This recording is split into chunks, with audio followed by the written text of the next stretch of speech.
आपको क्या लगता है ये विचार कहाँ से आता है आत्महत्या का? ये जनरेट कहाँ से होता है?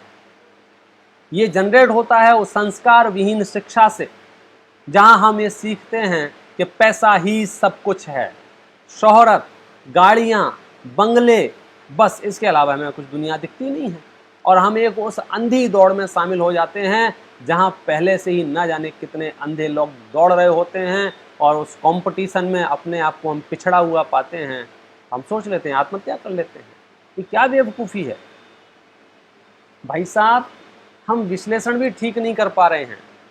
जब सुशांत जी के समाचार हम और आपको मिले तो पहले हमें उसके सामान्य समाचार मिले कि साहब उन्होंने दुनिया से थक हार के जो भी रीजन से उन्होंने सुसाइड की हो, हमको नहीं पता है। लेकिन धीरे धीरे जो विश्लेषण सामने आ रहे हैं उसमें इस बात को बहुत प्रमुख किया जा रहा है कि हमारी सोसाइटी खराब है, हमारे लोग खराब हैं, हमारे आसपास के लोग खराब हैं। वहाँ पर नेपोटिज्म फैल रहा है, वहाँ भाई भतीजावाद फैल रहा है, वहाँ पार्शलिटी होती है, वहाँ पक्षपात होती है। ऐसी ना जाने कितनी सारी चीज़ें सामने आ रही हैं। मैं फिर कहता हूँ, एक बार शांति से विचार करके देखिए, आत्महत्या के ये जायज़ कारण नहीं है, ये लीगल कारण नहीं है आत्महत्या के कि यदि आपके आसपास पक्षपात हो रहा है तो आप मर जाओ, यदि आपके आसपास नेपोटिज्मवाद हो रहा है तो मर जाओ। नहीं, बिल्कुल नहीं, कभी नहीं। वो तो चाहते ही ये हैं तुम मर जाओ। तुमने साबित कर दिया कि वो सही थे, तुम उनके सामने छाती खड़ी करके खड़े रहो। क्यों मर जाएं हम? हमारे पास 10 ऑप्शन हैं। देखो भाई साहब, आप विचार करो, एक सिंपल सा सिस्टम समझो। भाई भतीजावाद कौन फैला रहा है? सामने वाला। पक्षपात कौन कर रहा है? सामने वाला। पार्शलिटी कौन कर रहा है? सामने वाला। दबंगई कौन दिखा रहा है? सामने वाला। छल कपट कौन कर रहा है? सामने वाला। अच्छा, इन सब की सजा किसको दें हम? अपने आप को। कमाल आदमी निकले यार तुम तो। कौन से स्कूल में आपने पढ़ाई की है, मुझे समझ में नहीं आता है। वो लोग नेपोटिज्म फैला रहे हैं, वो लोग भाई भतीजावाद फैला रहे हैं, वो लोग समझो माफिया बना के रखा है, वो दबंगई कर रहे हैं, तो सजा उनको मिलनी चाहिए ना। गलत वो लोग हैं, हम कैसे गलत हो गए?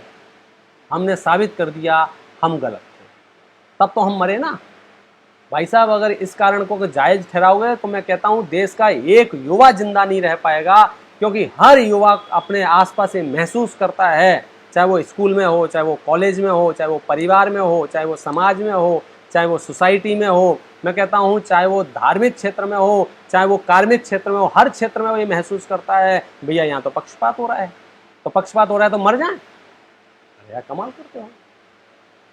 शांति से बैठ के विचार करो।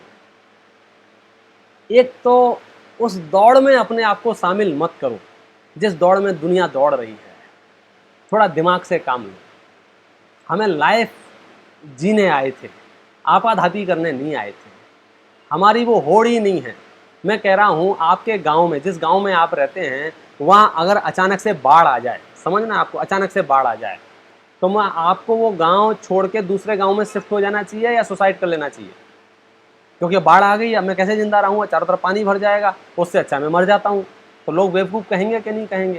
भाई सब बाढ़ आ रही है तो आप धीरे से बस पकड़ो और निकल लो यहाँ से, बोरिया बिस्तर लेके।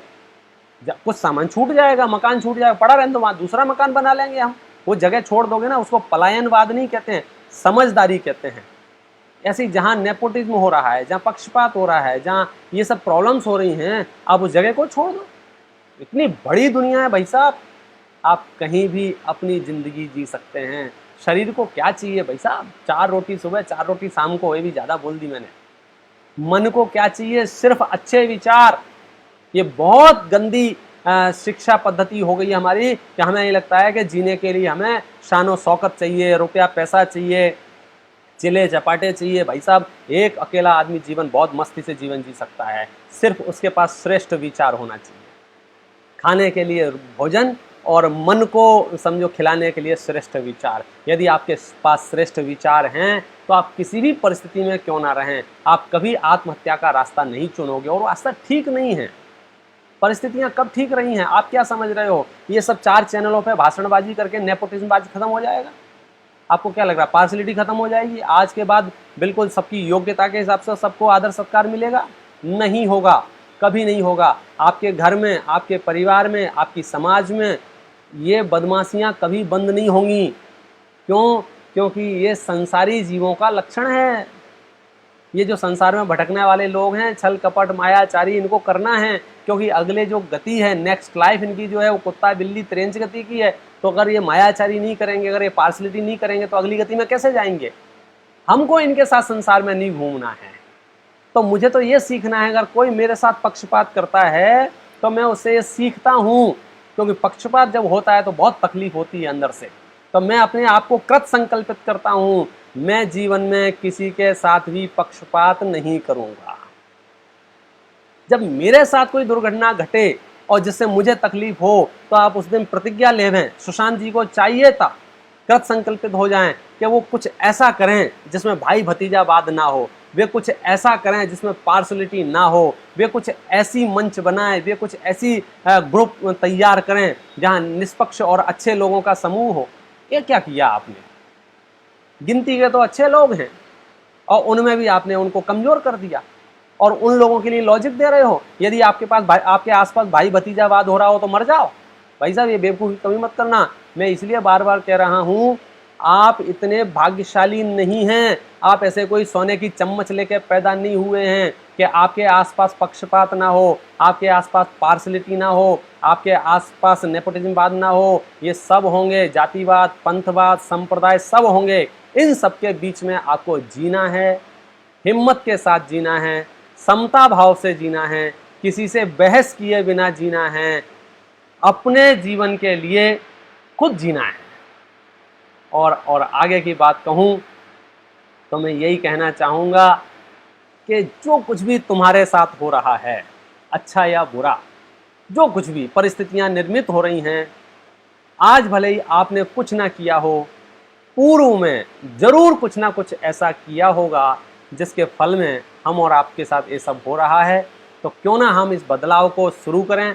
आज से मैं पक्षपात बंद करूं, पार्सलिटी बंद करूं, घृणा बंद करूं, क्रोध का, मान का, माया का, लोभ का, विकार जो हैं उन विकारों पर रोक लगाऊं और एक निर्मल जीवन जीऊं। तो हो सकता है अगर मेरा आज बेहतर है तो मेरा कल भी बेहतर होगा। इसलिए आत्मघात इस विश्व का सबसे घटिया पाप है, इस विश्व की सबसे बड़ी हिंसा है। जो अपनी रक्षा नहीं कर सकता है, जो अपने ऊपर दया नहीं कर सकता है, वो सबसे क्रूर प्राणी है। वो किसी और के ऊपर भी क्या खाक दया करेगा। इसलिए अहिंसक जीवन शैली की शुरुआत करने के लिए हम सब ने सबसे पहले ये नियम लेना चाहिए कि मैं आत्महत्या नहीं करूँगा, और ज़्यादा अहिंसक बनने के लिए अपनी परिवार की हत्या नहीं करूँगा, और ज़्यादा अहिंसक बनने के लिए अपनी समाज की, अपने देश की, अपने विश्व की, मनुष्यों की, त्रेंचों की, प्राणी मात्र के प्रति मेरी सद्भावनाएं रहेंगी। इस भावना से यदि आप ओतप्रोत हो जाते हैं तो आप निश्चित मानिए आपका भविष्य बहुत बेहतर है। धन्यवाद। जय।